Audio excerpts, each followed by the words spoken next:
Hello guys, dito lang yan sa Barangay Muson sa Lasal del Monte, Bulacan. So yan, samahan niyo kong silipin na tikman ang yung pagkain nila. Yan. So napakaganda guys. Puno siya ng anime poster, may mga anime miniature, and may mga anime books din. Yan. And malamig din sa loob. So, after nga, tinignan ko na yung mga menu nila. And ito si ate, inassist ako. And tinawag sa akin kung ano yung mga bestsellers nila. So, yan.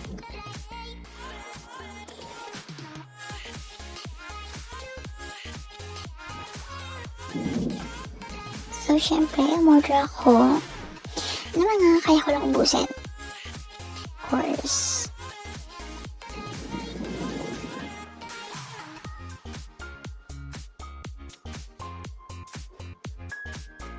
So, yan. After kong umorder, umakyat na ako. Yan. Makikita mo naman, napakaganda.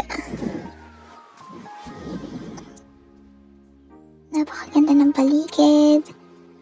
Maliwalas. And talagang yung simoy ng hangin is fresh. Kasi nga, nasa paligid niya is puro puno. So, yan. After 30 minutes of waiting, dumating na yung pagkain ko. Kasi yan yung mga in-order ko. So, hi guys! So, umorder ako ng mga bestseller nila dito. Meron tayong tuna sandwich. Meron tayong cold drinks. Flavor niya is caramel macchiato. Meron tayong chicken pops with rice. And meron tayong tonkatsu. Samahan niyo ko dito. So, muna natin titikman itong tonkatsu with curry sauce. Natin yung curry sauce. So, i-rate ko itong mga foods na to 1/10 with 1 being the lowest and 10 being the highest.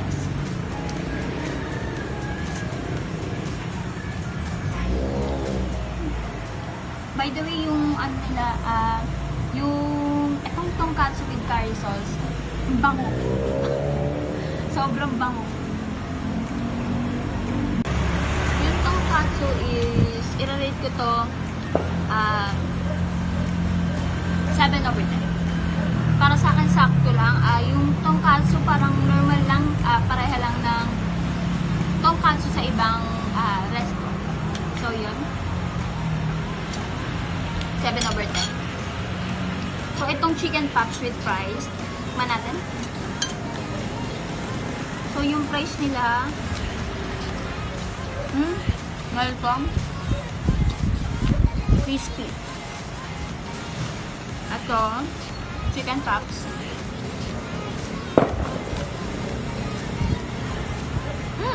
Oh! Ito mahal. So, yan nga po sa kalsap.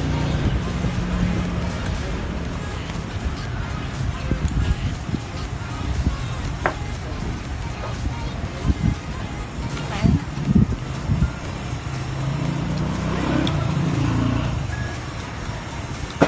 Sarap. Sarap. Ang ketchup nila, Heinz. Sarap.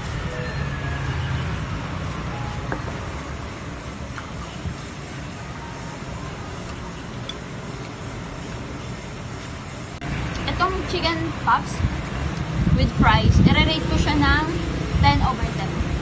Hindi siya katulad ng ibang chicken pops na natikma ko na sa ibang resto. So, yun. Masarap siya. So, try naman natin itong tuna sandwich. By the way, itong mga in-order ko is bestseller nila dito. Tikman natin tong tuna.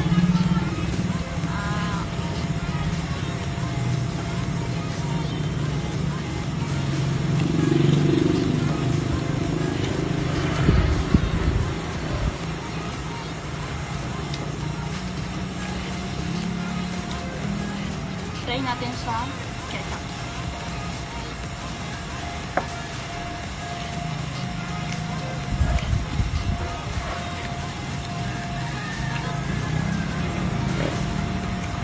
Itong tuna sandwich nila, guys. Para sa akin, 5/5. Common yung lasa niya. Common lang naman yung lasa niya. Pero sabi nila bestseller daw. Yun. Medyo malangsa lang. So, itong drinks, try natin yung drinks. Try yung drinks. Caramel macchiato. Bestseller daw nila.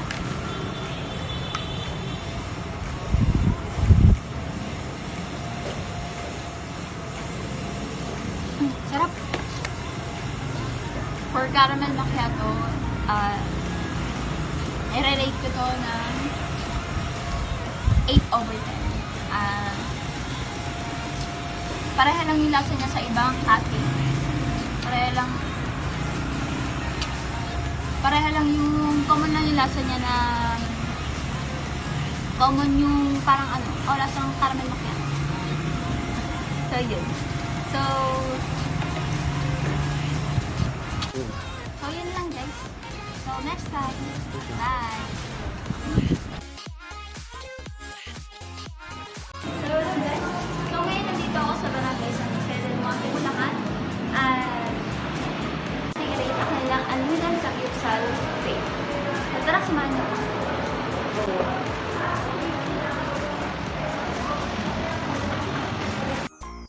So guys, ito nga pala yung mga menu nila na available. So after ko pumasok, tinignan ko na yung dumiretso na ako sa buffet station. So yun yung mga available na lang foods. And tingin pa lang matatakam ka na. After nga sa buffet, kumuha na ako ng mga meats. So, yan. Unlimited to, guys. And, after nga, tinignan ko yung dessert station. So, after ko kumuha, ito yung mga nakuha ko, guys. So, guys, ito muna yung mga kinuha ko. Pero marami pa silang ulam na available yan. Pero, ngayon ito muna yung titignan. Then pagkatapos na ito, second batch tayo ng available foods. So, yun.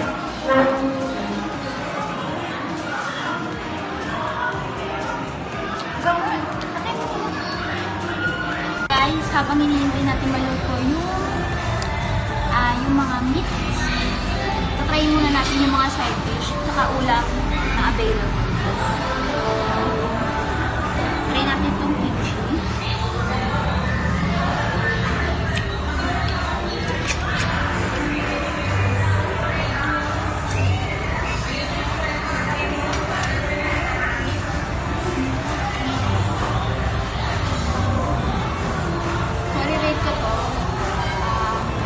One being the lowest and 10 being the highest. So, sa kimchi, masyado siyang maasim. Kaya para sa akin is 6/10. Yung lettuce nila, fresh goods. Dip natin sa cheese.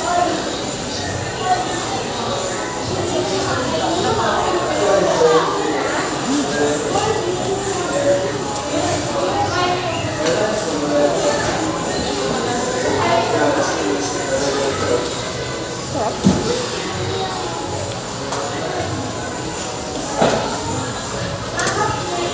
Try naman natin. Kumuha na ako ng onting mga ulam na gusto ko sa buffet. So, ito siya. Tteokbokki, chop suey, sisig, and tofu. So, let's try. First, the tofu.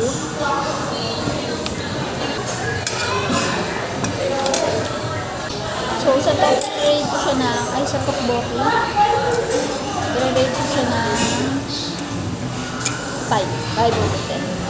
So, sa tofu, try natin yung tofu.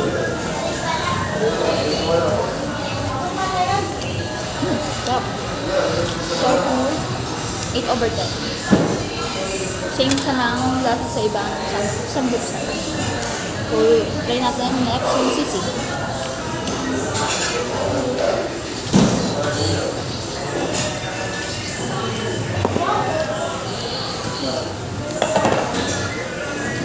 Sisig, para sa akin, masabi kong mamantika.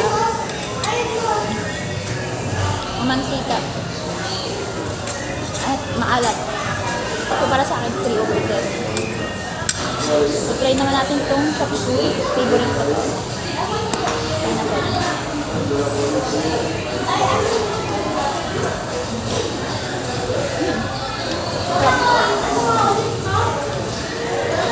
Sakto nila. Parang gustong bahay. Kung siya tumipid. Malalasama mo yung malinam na. So, para sa akin, 9 over 10.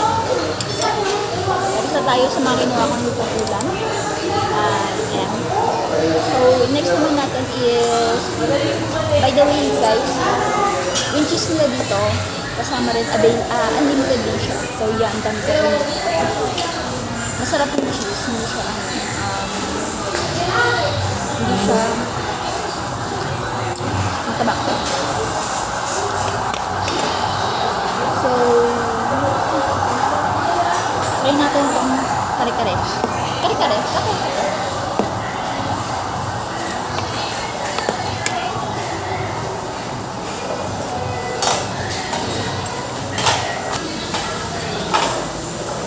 Matalsik na.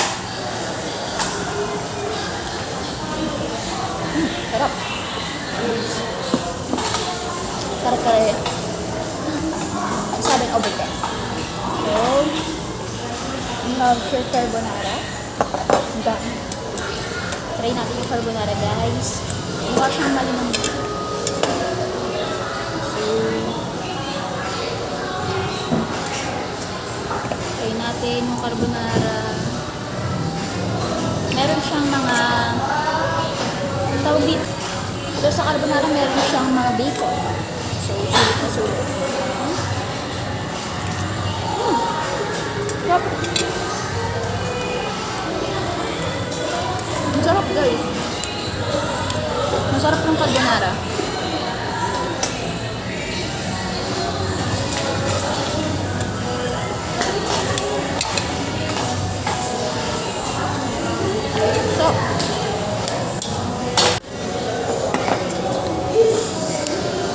So yun guys, yung carbonara, meron siyang bacon, mushroom, tsaka malinamnam yung lasa niya. So, rate ko to ng 10 over 10. Parang i-compare ko siya sa, mas masarap ko siya sa carbonara sa Danish. So yan. Wow. Panalo to. Masarap siya guys.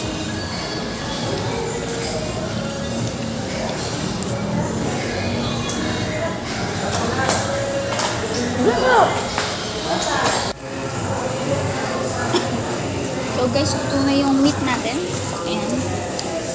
Mga pork. So, try na natin siya.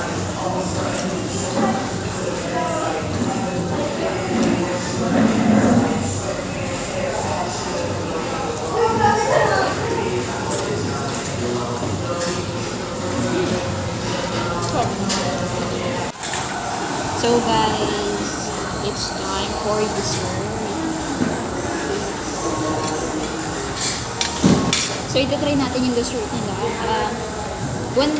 Isang dessert lang available nila dito. So, titikman natin yung coffee jelly nila. So, ito siya. Yarn. Titikman natin kung mapait ba, matamis, or matabang, sakto lang. So, yeah.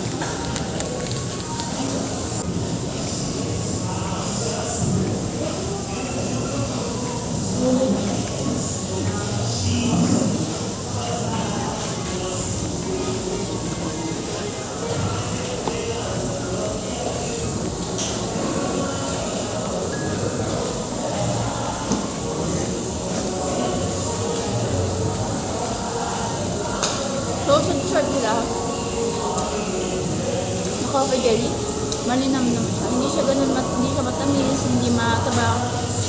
Ganun na yung method. Hindi siya tinipid sa ingredients. So, for me, it's 10/10. So,